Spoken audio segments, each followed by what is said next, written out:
Greenville, South Carolina is a gem of a city for your eyes, your ears, your heart, and your palate.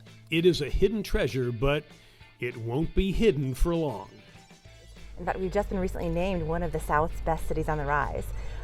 We have a lot of influx of international industry, from BMW being located just off the cusp of Greenville and Greer. We have Michelin, who's also here from France. And our mayor back in the 70s, Max Heller, was actually an immigrant from Europe who said, let's create a city that feels like Europe and has a really great community sense.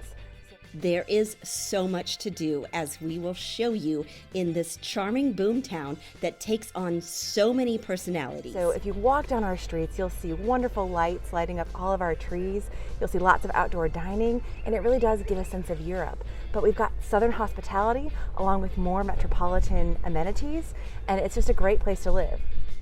Annie knows. Her father moved the family here 30 years ago from Michigan. Now she's a part of Greenville's vibrant personality. We met her at a celebrity charity event that is legendary and is also a reflection of Greenville's heart and soul. It's called Rocking on the Runway, a combination of music and golf with rock stars from a number of rock's legendary bands like Chicago, The Romantics, Starship, and the Marshall Tucker Band. Damon Johnson is a guitarist-singer famous for his time with Alice Cooper, Thin Lizzie, and Brother Kane. But tonight, he was riffing on a tune by the band Chicago.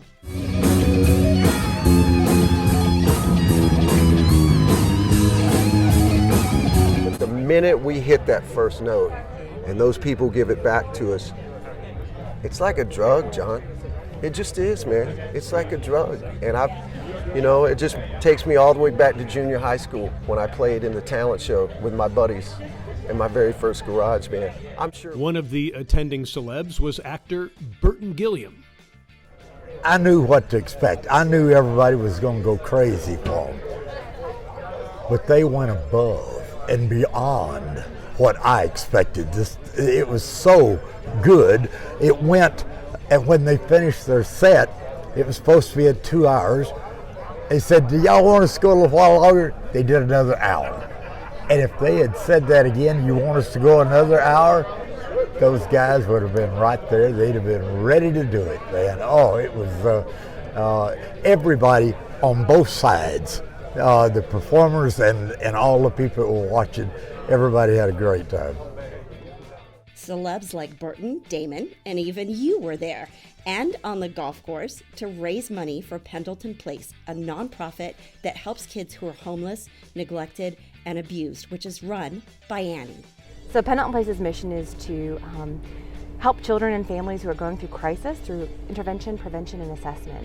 So what I've been telling people is that we've been really working on changing childhoods, fortifying families, and restoring resiliency of children, youth, and families affected by foster care, homelessness, poverty, and trauma. Once, 1,500, now 1,600. The Rocking on the Runway event shows off the high-powered side of Greenville, but also its care and concern for the community. You see it everywhere. Greenville, its residents, and its businesses embrace the upcoming generations. The iconic Main Street on one of the days we were here was closed down for a science and technology fair for kids. Now, the Main Street area connects to the river and some beautiful waterfalls that provide some great views and relaxing moments. And don't forget the food. There are so many great spots to walk to and enjoy a few dishes and drinks. Now, first we stopped at Bonjour on Main for some French feel with these bacon-wrapped sea scallops done to perfection, along with a Caesar salad. Our drink selection came with some of that Greenville hospitality, as our fellow restaurant goer, Brianna Allen, found out. Now, she is a travel agent and a current U.S. service member who requested something special from the bar. And she received something special thanks to Bonjour bartender, Ricardo. He made it just for me. This is my personal request for myself. I wanted a drink that reflected me, that was beautiful, tasty, and pretty. So it's called the Zesty Spring. So what it is a little bit of citron grapefruit with a little bit of citron, a little bit of blue curacao, splash of simple syrup, a little bit of lemon juice. You shake it, pour it into a tulip glass, and then just pour a little bit of fresh Pellegrino on top, and it gives it like that nice little spring, Florida, summer vibe, welcoming. Very light, sweet, bubbly too for you. What's cool, you made it on the rum, didn't you? Yeah, just kind of, she said she wanted something zazzy, very alcoholic-y, very pretty, and that's kind of what I led her to. So, kind of pleased people. Pretty people get pretty drinks, is what I like to say. The warm feelings continued at Murasaki, a local sushi joint with an extensive menu. We got the lobster roll that had fresh cut lobster on top of a roll of cucumber, avocado, and tobiko, a fish roe.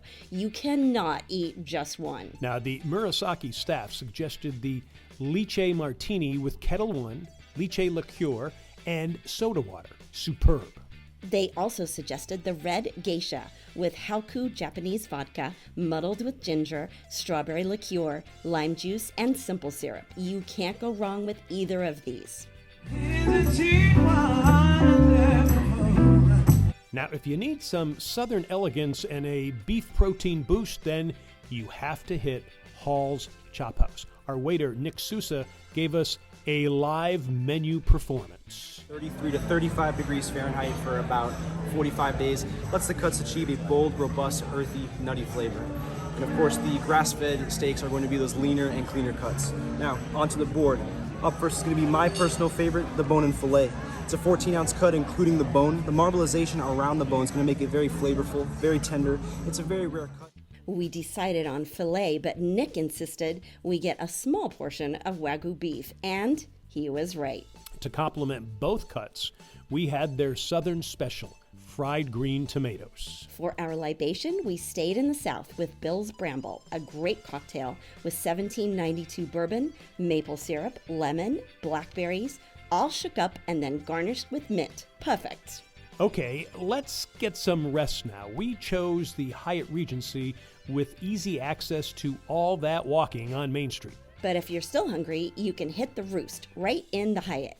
We had the Black Angus burger with cheddar cheese, which was fabulous. To go with it, we had the Peach Mule, which was vodka, peach bitters, and ginger beer, a perfect combo. Then we had the pork carnitas tacos, loaded with taste. To complement that, we had the Spicy Pineapple Margarita, made with house-made pepper tequila that had a perfect but subtle bite. Now, the Roost is perfect if you just want to come down and get a great glass of wine and watch a game. The Hyatt and most of Greenville is dog-friendly, so bring your poochie with you. Just let them know the mice are not real.